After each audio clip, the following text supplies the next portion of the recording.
If you're encountering the Matchmaking error 2026 in The Sims 4, follow these steps to resolve the issue. This guide will help you troubleshoot and fix the problem effectively. Step 1. Check server status. Visit the official EA website or social media channels to check if there are any ongoing server issues. If the servers are down, you may need to wait until they are back online. Step 2. Restart your game. Close The Sims 4 completely and restart it. Sometimes, a simple restart can resolve temporary glitches or connection issues.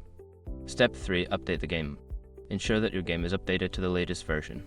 Open the EA app or Origin, go to your game library, and check for any available updates for The Sims 4.